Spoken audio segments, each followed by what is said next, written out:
নিশ্চয়ই নিশ্চয়ই ওই সৌদির লেবার আমার বারান্দায় গান ছিটিয়েছে।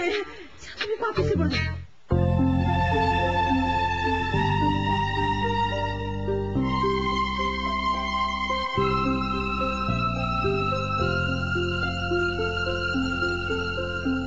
কি ব্যাপার, তুমি দেবদাস হয়ে যাচ্ছ না? কেন কিছু বলবে? খাতা কলম এনে দেবো, কবিতা লেখা শুরু করবে? ভাবসাব দেখে তো কবি কবি লাগছে।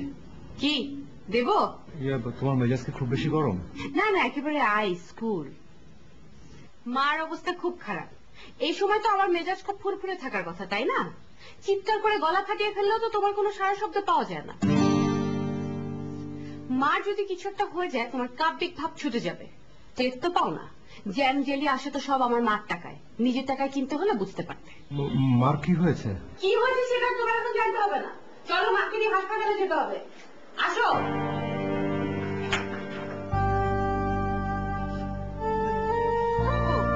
কি হয়েছে? কান্না থামাও। বুবু বলো কি হয়েছে? বউ কি কটু কথা বলেছে? না। তাহলে কি হয়েছে? নোমান সব ভুলে গেছে বল, ও এখন বড় সাহেব হয়েছে। আমি পান খেলে নাকি ওর সম্মান নষ্ট হয়? মা পান খেলে এই শহরে ছেলেদের সম্মান নষ্ট হয়। আমি এরকম থাকবো না, কিছুতেই থাকবো না।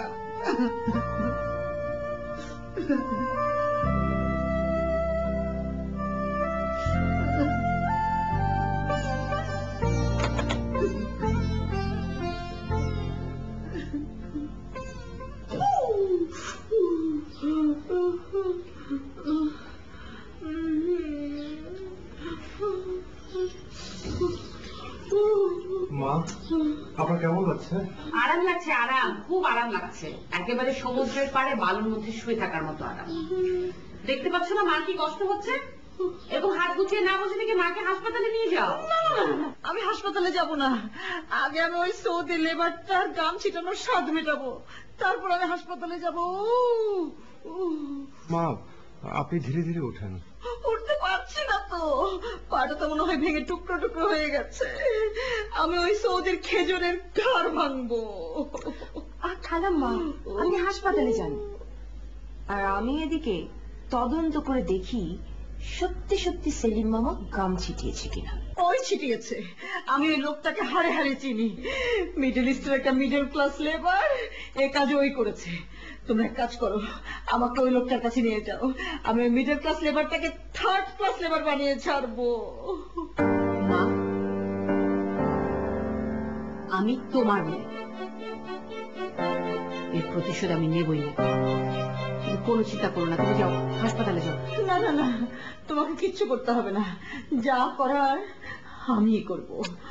খালাম্মা, প্রতিশোধ নিতে হলেও তো আপনাকে সুস্থ হতে হবে। ডাক্তারের কাছে যান, তারপর ইচ্ছে মতো প্রতিশোধ নিয়ে। মা আসেন। আকুল, আমার মনে হয় তুমিও যাও। কেন, আমি কি করে যাই? একটু পরে তো পার্টি। পার্টি তো তুমি 1 ঘন্টা পরেও করতে পারবে। না না, তা ঠিক হবে না, জুয়েলি পারবে। হ্যাঁ মা, আসেন মা। না ঠিক থাক। পাটা হয়ে গেছে রে, হয়ে গেছে। ওই সৌদি লেবারকে আমি কি ছাড়বো? কি ভেবেছে মা? ওই ওকে যদি আমি মরুভূমি করে না ছাড়ি। এত কথা বলো না তো।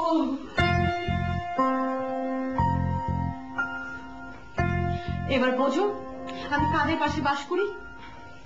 এটা কোনো কথা হলো? ছি ছি ছি ছি ছি, এমন কাজ মানুষ করতে পারে? সত্যি যদি কুসুমের মামা শ্বশুর এটা করে থাকে, তাহলে সে কি ধরনের মানুষ?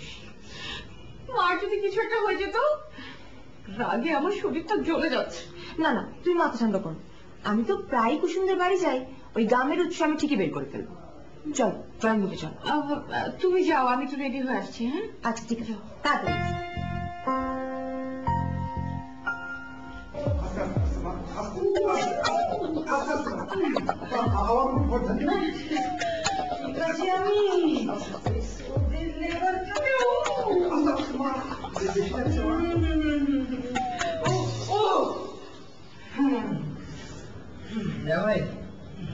ম্যাডামের কি হয়েছে?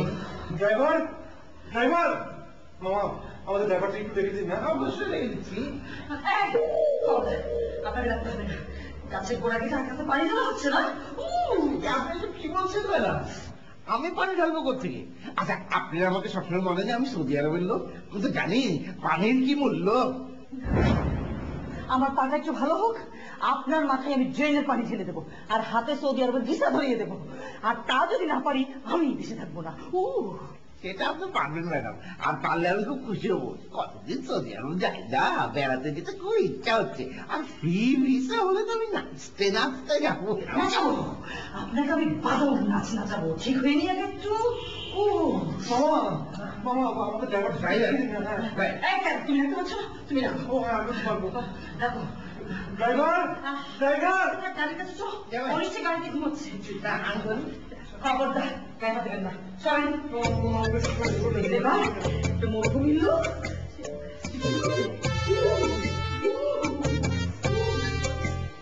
টাকাটা বোধ হয় একটু বেশি পিচ্ছি ছিল। এই ড্রাইভার, ড্রাইভার। আপনারা দেখছেন ধারাবাহিক নাটক লেডিস ফার্স্ট। এখন চলো, যাওয়ার আগে তোমার সাথে একটা বিষয় আমি ডিসকাস করে নিই। সেটা হচ্ছে আমাদের মূল নীতির সাথে আকলের নেতৃত্ব কি যায় বলো? বলো যায়? যায় না। আমি কি ঠিক বলিনি? তোমাদের মূলনীতির সাথে আমি নিজেই তো একমত হতে পারছি না। সে যাই হোক, আকলের নেতৃত্বের বিষয়টাকে এত জটিল করছো কেন? কি বলছো তুমি? বিষয়টা তো সহজ নয়। সঠিক নেতৃত্ব ছাড়া ভালো কিছু হবে না। আকল তো ভাবের উন্মাদ। মায়ের থেকে একটা ফ্ল্যাট কিনে এমন ভাব দেখায় মনে হয় যেটা পুরো অ্যাপার্টমেন্টই তার। শুনো, আমাদের টিমের একমাত্র কাজের মানুষ হচ্ছে নুপুর। বলো, আমি কি মিথ্যে বলেছি? না না, তুমি ঠিকই বলেছো। ও পলাশ, আজকে কিন্তু আমাদের নেতৃত্ব ঠিক করতে হবে। চলো যাই, দেখি ওখানে কে কি বলে। কুসুম, তোমাকে কিন্তু আজকে অনেক সুন্দর লাগছে। থ্যাঙ্কস। আমি জানি আমাকে অনেক সুন্দর লাগছে। আর লাগবেই বা না কেন বলো? শাড়ি যা পরেছি তো দেখতে হবে না? তুমি জানো শাড়িটার দাম কত ছিল? কত? 50,000 টাকা। বোঝো, আর মাত্র এক পিস ছিল। কিন্তু দোকানদার আমার খুব পরিচিত ছিল তো, সবসময় আমি ওখান থেকে শপিং করি, সেজন্য আমাকে মাত্র 25,000 টাকা দিয়ে শাড়িটা দিয়েছে, জানো? আর তাছাড়া পার্টিতে যাওয়ার জন্য আমি কখন কি পরবো, কি মেকআপ করবো, সবকিছু আমি আগে থেকে একদম লিস্ট করে ঠিক করে রাখি, যাতে একদম পারফেক্ট হয়। কারণ আমাকে সবের চেয়ে আলাদা লাগতেই হবে, তাই না?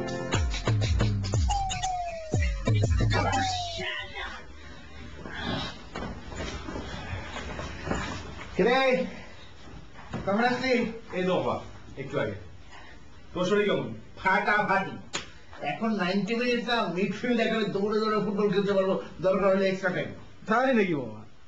Good, very good. বিকেলে কিছু খেয়েছো? না এখনো কিছু খাইনি, খাওয়ার সময় হলে বৌমা ঠিকই আমাকে খাবার এনে দিবে। বৌমাটা যা লক্ষ্মী, দেখ আমি যে মামার শ্বশুর আমি সেটা বুঝতেই পারি না, সবসময় মনে হয় কি আমি ওর ছেলে। আর শোন মাগনে, আমার জন্য একটা ফুটবল খেলার পার্টনার খুঁজে দাও, একা একা খেলতে তো ভালো লাগছে না।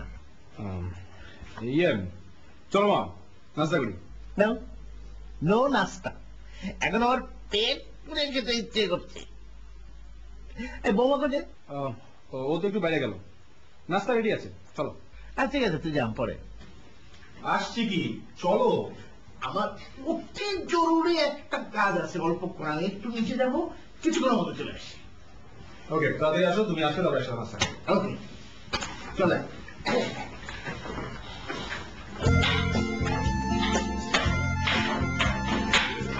পলাশ, কলের মধ্যে তুমি যাবো, আমার তো আমি আসতে ইচ্ছে করে। যাক, একদম রাইট টাইম এসেছি, তাই না? একদম রাইট টাইম। আর পলাশ, তোমাকে তো কোনো পার্টি ছাড়া দেখাই যায় না, ঘটনা কি? আমি হচ্ছে কাজের মানুষ, কাজ বাজ করে খাই। ইচ্ছে থাকার পরেও আসলে সময় করতে পারি না। সুন্দর লাগছে কিন্তু কুসুম, আমি জানি অনেক সুন্দর লাগছে। ও তোমরা? কেন, অন্য কেউ আসার কথা ছিল নাকি? কি হয়েছে আপু? তোমাকে এমন দেখাচ্ছে কেন? Anything wrong? কি হয়েছে আপু? কেন, আমাকে কি অ্যাবনর্মাল লাগছে না? না না, তা ঠিক না। তবে মনে হয় তুমি কোনো টেনশন আছো। আসলে নারী স্বাধীনতা নিয়ে কাজ করলে একটু ঝামেলা পোহাতেই হয়। একটা জটিল লেখা লিখেছি, লেখার ঘোরটা এখনো কাটেনি তো, তাই মনে হয় একটু অন্যরকম লাগছে। এই তোমরা একটু দাঁড়াও, আমি আসছি। হ্যাঁ, just a minute.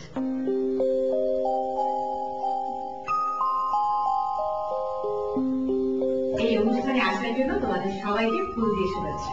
Thank you. কি ব্যাপার, আমাকে ফুল দেবে না? অবশ্যই দেবো। সরি, আমার লেট হয়ে গেল, আসলে একটু রেডিও ছিলাম তো। অনেক সুন্দর লাগছে। হ্যাঁ কথা, তোমাকে সুন্দর লাগছে, কিন্তু আমার মনে হয় কি এই শাড়ির সাথে তুমি যদি গোল্ডেন ব্লাস্টে পড়তে আরো সুন্দর লাগতো, আরো স্মার্ট লাগতো। আচ্ছা হয়েছে, চলো চলো চলো, মানুষ চলো।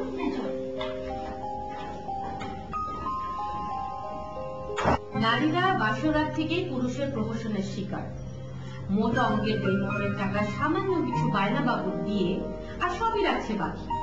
বাকিতে বিয়ে করে কৌশলে বাসরাতে মাপছে। বাসরাতে মাপ করা ছাড়া মেয়েদের কি আর কোনো পথ আছে? অনিচ্ছা সত্ত্বেও সবাই মাফ করে দেয়। এটা একটা বড় প্রহসন। বিষয়টা গুরুত্বপূর্ণ, সিরিয়াস কথা লিখেছো তো আপু। তবে দেড়মোহরের টাকায় পর্যন্ত কোনো মেয়ে পুরোটা বুঝে পেয়েছে আমি শুনিনি। এখন থেকে পাবে। কিভাবে? আহা, আগে আমার লেখা তো শুনো। শুনছি, তুমি পড়ো। দেনমোহরের টাকা কিস্তিতে হলেও আদায় করা প্রতিটি নারীর উচিত, আর স্বামীদের শোধ করার দায়িত্ব।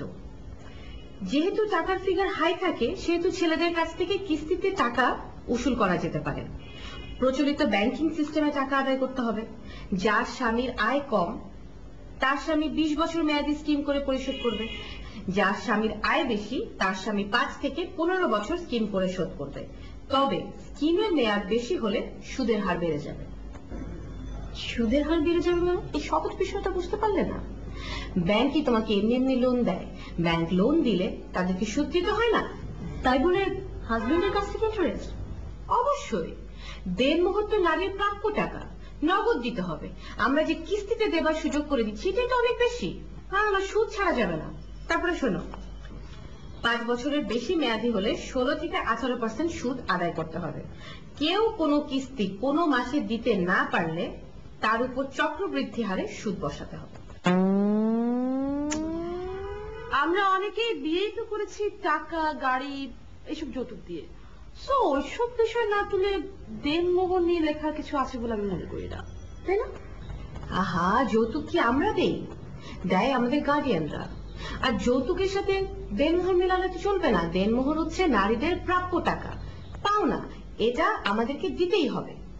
তোমাদের দুজনের কথাই যুক্তি আছে, তবে আমার মনে হয় আগে যৌতুকটা বন্ধ করা উচিত। আহা, যৌতুক নিয়ে কথা বলবে তো আনম্যারিড মেয়েরা, আমরা তো ম্যারিড। আমরা কথা বলবো দেনমোহর নিয়ে, আমাদের প্রাপ্য নিয়ে। কথাটা ভালো বলেছ আপু, কিন্তু আমাদের বিয়ের এত বছর পরে এখন যৌতুক নিয়ে উঠে পড়ে লাগলে পরে না সংসারে অশান্তি হয়। একদম হবে না। মেয়েদের সাথে কি ছেলেরা অশান্তি করে পারবে? কখনোই পারবে না। তা ঠিক বলেছ, মেয়েদের সাথে ছেলেরা কখনো পারবে না। আর অধিকারটা ন্যায্য, কাজেই ন্যায্য অধিকার ছেলেরা খুব সহজেই মেনে নিবে, তাই না? আমার মনে হয় সূত্রদের দরকার নেই, একটা সহজ কিস্তি করে দাও, ব্যাস, তাহলে তো দেনমোহরের টাকাটা আদায় হয়ে যাবে, তাই না? নানা পলাশ, সুদের অংশ না রাখলে খেলাপি হবে, আদায় হবে না। তা অবশ্য ঠিক। তাহলে আমরা সবাই একমত যে দেনমোহরের টাকা আদায়ের মিশনে আমরা নামছি না। কোন কর্মমিশনে নামার আগে নেতৃত্ব ঠিক করা দরকার। কি বলছো কুসুম? তুমি কি বলতে চাচ্ছ যে আমার নেতৃত্ব ঠিক নেই? না আপু, নেতৃত্ব দেওয়ার যোগ্যতাই তোমার নেই।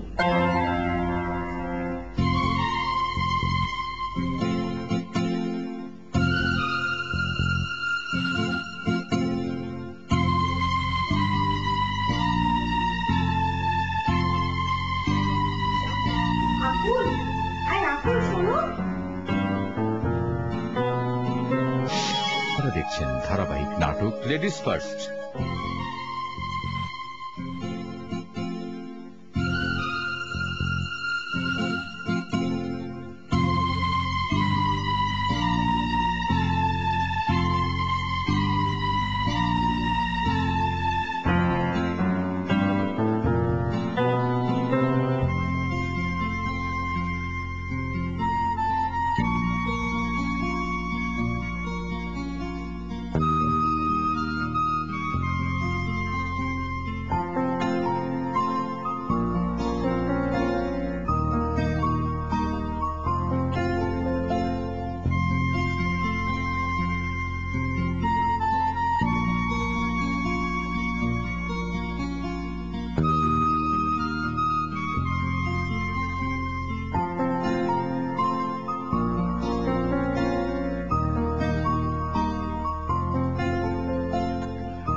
এখন শরীরটা কেমন বাবা? আগের মতোই। একটু কমেনি বাবা? বুঝে না, বৌমা কোথায়? ও তো একটু বাইরে গেল। আচ্ছা বাবা, দুপুরে ওষুধটা ঠিক মতো খেয়েছিলে? না, খাইনি। কেন? মনে ছিল না। আচ্ছা তুমি তো কথাকে ডাকতেই পারতে, তাই না?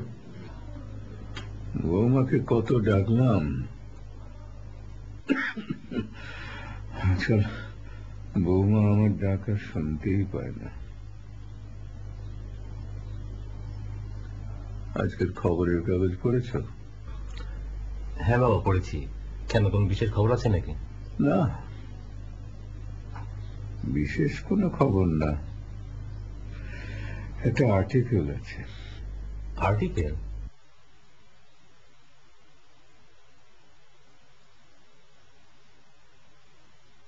বারোশো স্কোয়ার ফিট ফ্ল্যাটেও জায়গা হয়নি ক্লাস 1 অফিসারের বাবার।